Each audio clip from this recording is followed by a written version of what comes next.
Dear student, রিনিট পরীক্ষা দিয়ে বাড়ি ফিরে এসে তোমাদের কি খুব হতাশ লাগছে? এমন মনে হচ্ছে যে এত পরিশ্রম করেও ডাক্তার হওয়ার স্বপ্নটা এবার হয়তো আর পূরণই হবে না, বা মনে হচ্ছে যে নিট কোয়ালিফাই তো করে যাব কিন্তু গভর্নমেন্ট মেডিকেল কলেজ পাওয়াটা মুশকিল হয়ে যাবে? দেখো, তুমি একা নও। 80% সিরিয়াস অ্যাসপিরেন্টই নিট পরীক্ষা দিয়ে বাড়ি ফিরে এই রকমেরই হতাশায় ভোগে। কেন? কারণ কি? আসলে প্রতি বছর লক্ষ লক্ষ ছাত্রছাত্রী নিট পরীক্ষা দেয়। তোমরা জানো এবছর প্রায় 23 লক্ষ ছাত্রছাত্রী নিট পরীক্ষায় বসেছিল, অথচ সরকারি মেডিকেল কলেজের আসন সংখ্যা মাত্র 59,000-এর মতো। কম্পিটিশনটা কোন লেভেলের হাই নিশ্চয়ই অনুভব করতে পারছো।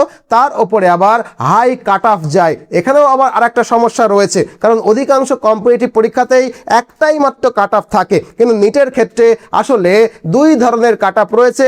তোমরা অলরেডি জানো, প্রথমটা হলো কোয়ালিফাইং কাট অফ, অর্থাৎ পরীক্ষা উত্তীর্ণ হওয়ার জন্য ন্যূনতম নম্বর। 2025 সালে জেনারেল ক্যাটেগরির জন্য এই যোগ্যতা অর্জনের সীমা ছিল 144 নম্বর এবং সংরক্ষিত শ্রেণীর জন্য 113 নম্বর পর্যন্ত। কিন্তু এই নম্বর পেয়ে শুধুমাত্র কাউন্সিলিংয়ে অংশ নেওয়ার সুযোগ পাওয়া যায়, এমবিবিএস এর সিট কিন্তু নিশ্চিত হয় না।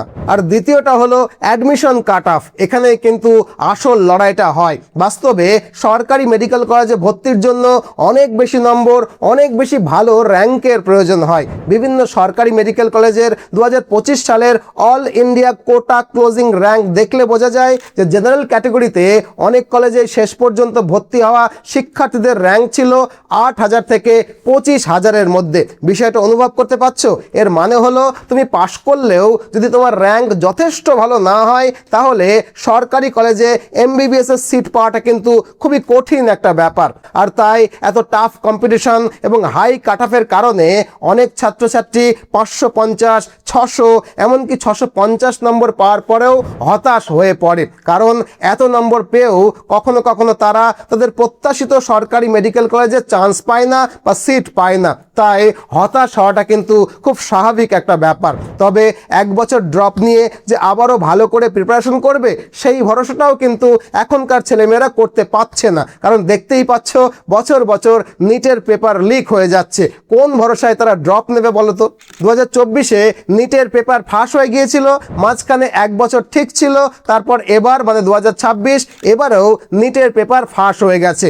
অর্থাৎ নিট পরীক্ষাটা যেরকম ছেলে খেলায় পরিণত হয়েছে, তাতে পরের বছর যে পেপার ফাঁস হবে না তার কিন্তু কোনো গ্যারান্টি নেই। আর তাই অধিকাংশ নিট পরীক্ষার্থীদেরই নিটের ওপর থেকে ভরসাটা উঠে যাচ্ছে।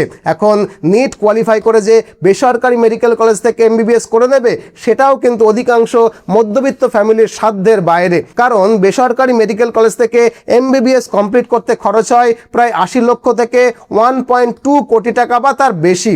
আবার রাজ্য এবং কলেজ ভেদে এটা 1.5 কোটি পর্যন্ত হয়ে যেতে পারে। এই আর্থিক চাপ অনেক পরিবারের জন্যই কিন্তু অনেকখানি কঠিন হয়ে দাঁড়ায়। আর তাই এই পরিস্থিতিতে দাঁড়িয়ে ভারতবর্ষের অধিকাংশ ছাত্রছাত্রী প্রাইভেট মেডিকেল কলেজ থেকে এমবিবিএস না করে এমবিবিএস পাশ করবার জন্য উজবেকিস্তানে চলে যাচ্ছে। আগে সবাই ইউক্রেনে যেত, তোমরা জানো, কিন্তু এখন ইউক্রেনে যুদ্ধ চলছে, তাই অধিকাংশ মেডিকেল স্টুডেন্টদেরই এমবিবিএস ডেস্টিনেশন হলো উজবেকিস্তান। আর এই উজবেকিস্তান এমন একটা দেশ যেখানে 25 থেকে 30 লক্ষের মধ্যে পুরো এমবিবিএস এর খরচটা কভার হয়ে যায়। মানে ভারতের বেসরকারি কলেজে পড়তে যা খরচ হয় তার 4 ভাগের 1 ভাগ টাকায় উজবেকিস্তান, রাশিয়া বা জর্জিয়া থেকে এমবিবিএস পাশ করে দেশে ফিরে আসা যায়। এখন প্রশ্ন হলো, বিদেশের কোন মেডিকেল কলেজে আপনি কিভাবে অ্যাডমিশন নেবেন, তার শর্ত কি, ভিসা পাসপোর্ট কিভাবে হবে, এর জন্য কি কোনো ব্যাংক লোন পাওয়া যাবে, আবার বিদেশের মেডিকেল কলেজে ভর্তি হওয়ার পর হোস্টেলে থাকাকালীন সময়ে যদি কোনো সমস্যা হয় তো সেই সমস্যা থেকে কিভাবে মুক্তি পাওয়া যাবে, এই এত কিছু আপনি তো জানেন না, আপনার জানার কথাও নয়। তাই আপনি চাইলে এই বিষয়ে আমরা আপনাকে হেল্প করতে পারি। আমাদের একটা প্রতিষ্ঠান রয়েছে মিশন এমবিবিএস কলকাতা, যারা দীর্ঘ 10 বছর ধরে সফলভাবে এই ফিল্ডে কাজ করছে। আপনি চাইলে আমাদের প্রতিষ্ঠান মিশন এমবিবিএস কলকাতাকে এই ফোন নম্বরে ফোন করে বিস্তারিত জানতে পারেন, অথবা একটা অ্যাপয়েন্টমেন্ট বুক করলে আপনাকে একটা ডেট দেওয়া হবে। সেই ডেটে আমাদের কলকাতার অফিসে এলে আপনাকে এবং আপনার অভিভাবককে বিদেশে এমবিবিএস করতে গেলে কি কি করতে হয় তার খুঁটিনাটি বিষয় আমরা আপনাকে জানাবো কোন কোন বিশ্ববিদ্যালয়ে আপনি আবেদন করতে পারেন, তাদের কি কি শর্ত রয়েছে এবং আপনার জন্য কোনটা সবচেয়ে ভালো হবে, এর সব কিছু কিছু। তাছাড়া বিদেশে পড়াশোনা করতে গেলে নর্মালি কি কি অসুবিধা হয় এবং সেই অসুবিধাগুলোকে দূর করতে আমরা আপনাকে কীভাবে সাহায্য করব এর সবটাই কিন্তু আমরা আপনাকে বলে দেব। এই সাহায্যের মধ্যে থাকবে অ্যাডমিশন, অ্যাকোমোডেশন, ভিসা প্রসেসিং, যদি দরকার হয় ব্যাংক লোন, কারেন্সি এক্সচেঞ্জ, এমনকি মেডিকেল কলেজ পর্যন্ত পৌঁছে দেওয়ার ব্যবস্থা আমরাই করব। এখানেই শেষ নয়, বিদেশের প্রতিটা মেডিকেল কলেজে আমাদের নিজস্ব অফিস রয়েছে, তাই পড়াশোনা চলাকালীন বা হোস্টেলে থাকাকালীন সময়ে যে কোনো ধরনের সমস্যায় আমরা কিন্তু আপনার পাশে থাকব।